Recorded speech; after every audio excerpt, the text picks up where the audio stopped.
أحمد الله رب العالمين إليكم ومعكم، وأصلي وأسلم معكم على سيدنا محمد وعلى آله وصحبه ومن سلك سبيله وتبع هديه إلى يوم الدين، وسلم تسليما كثيرا. ثم أما بعد، في قول الله رب العالمين في سورة البقرة: قلنا اهبطوا منها جميعا بعضكم لبعض عدو. وفي غيرها الإمام ابن عطية بيقول عداوة البعضية لبعض دي، بيقول إيه هذه العداوة؟ ودي الداعي لهذه الحلقة يقول: ما عليه الناس من التعادي غريزة في النفس إن الإنسان لا يطغى أن رآه استغنى، إن الإنسان خلق هلوعا، كلا يا أيها الإنسان ما غرك غرور إلى آخره. معناها يعني إن معنى المادة الإنسانية مادة غرائز. المادة دي لا تؤتي أكلها التي خلقت له ما لم تستر برداء الوحي، زي جسم الإنسان بالضبط كده. فلهذا إن في آخر سورة القيامة: إن الإنسان خلق الإنسان كمادة غريزية هلوعة، إذا مسه الشر جزوعا وإذا مسه الخير دنا منوعا. بعدها إلا المصلين دول عنوان الإيه؟ المحافظين على صلاتهم بالوحي، ولهذا قال: إلا المصلين الذين هم على صلاتهم دائمون إلى آخره. فالغريزة التعادي، الغريزة الحيوانية موجودة في الإنسان، غريزة التعادي. اللفظة الحلوة اللي محدش سبق قال: والتباغي. التباغي يبغي بعضهم على بعض، انا ابن فلان والتاني ولا ابن فلان، انا ما من كذا وانا من كذا، وكل واحد بقى من بلد يضرب زنبه ونكته في البلد الثاني. ده اسمها التباغي. انما المؤمنون لا، ساعتها بقى فلان ده منوفي، ده فيومي، ده بحراوي، ده صعيدي. يعني انا والله من احسن النكات المضحكه كنت سمعتها من اخواني ومشايخ الصعيديين على سبيل التفكهه. بيقولوا لا على سبيل التعادة، على سبيل التفكهه، ما فيش مانع. الواد بيقول ده جاي لابوه الحق يا ابو الحق. قال له ايه في؟ قال له الحرام سرق التلفزيون. وانت قال له جريت وانت عملت؟ قال له جريت وراه. عملت؟ قال له اديته الريموت، كان نسيه. فالتباغي دي لا يبغي بعضكم على بعض. في مواطن الجد ممنوع استخدام لغة الغض أو لغة اللمز أو لغة الهمز. فبعضكم لبعض عدو، وقال: مما عليه الناس من التعادي والتباغي وتضليل بعضهم بعضا. وده اللي جعلت له هذه الحلقة. تضليل بعضهم بعضا كنا نظن أنه في عامة الناس، حتى وقع عليه ما وقع ولغير ما وقع، خاصة في قضية الربا وغيرها. بس ده أنا قلت بس كان الدكتور العوا الله يرحمه، الله يكرمه ويبارك في عمره وعلمه وعمله ويرحمنا جميعا.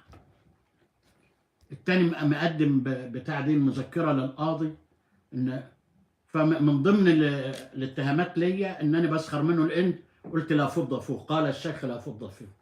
فقلت قدام كان اسمه جلال ابراهيم القاضي: يا دكتور عارف لا فضه فوق، هي دي شتيمه؟ يقول ده ما استهزاء بي، ومع هذا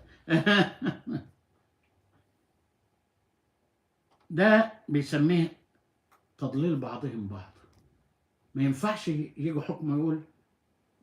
سالته الصحفيه: ايه دليل اباحه ربا البنوك؟ قال: لا انا حاطط في فلوسي في البنوك، في البنك الاهلي. ما ينفعش. وقلنا وقال اخواننا معانا والحمد لله رب العالمين شرفنا بما شرفنا به. اما يجي بعد هذا العناء وبعد هذا الجهاد، مش مننا، من المؤسسه، ويطلع منها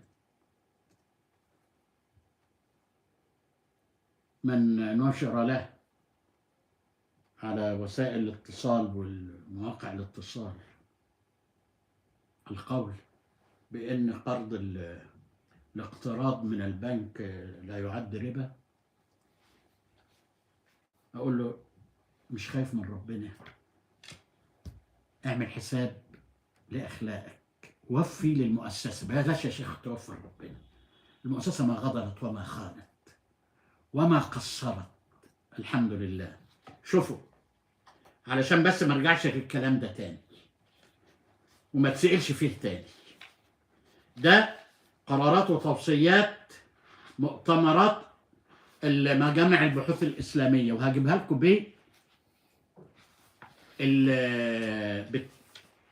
بالتوالي. دي قرارات وتوصيات المؤتمر الأول سنة 64، يعني أيام في عز عبد الناصر. قرارات وتوصيات مجمع البحوث الإسلامية سنة 64.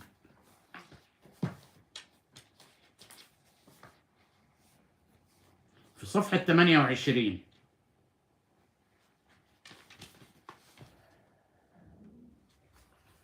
الإقراض بالربا محرم، لا تبيحه حاجة ولا ضرورة.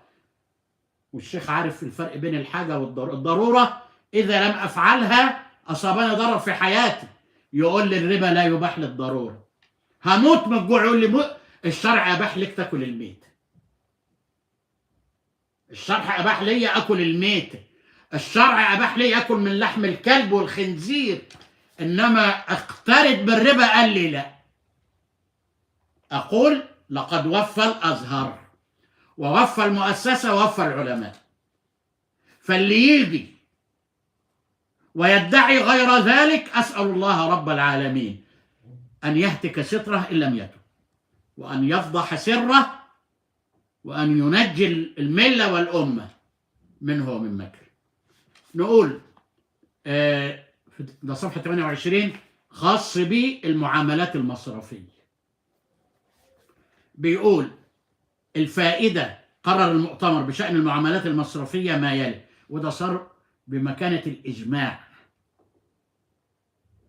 اللي قال فيها ربنا جل جلاله: ومن يشاقق الرسول من بعد ما يتبين له الهدى ويتبع غير سبيل المؤمنين نوليه ما تولى. الآية دي اللي خلت استند إلى سيدنا الإمام الشافعي في القول بحجية الإجماع، والخارج على الإجماع خارج على الأمة.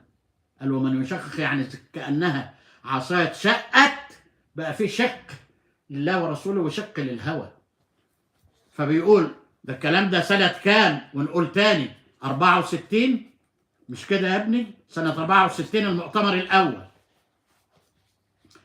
قرر المؤتمر بشأن المعاملات المصرفية ما يلي: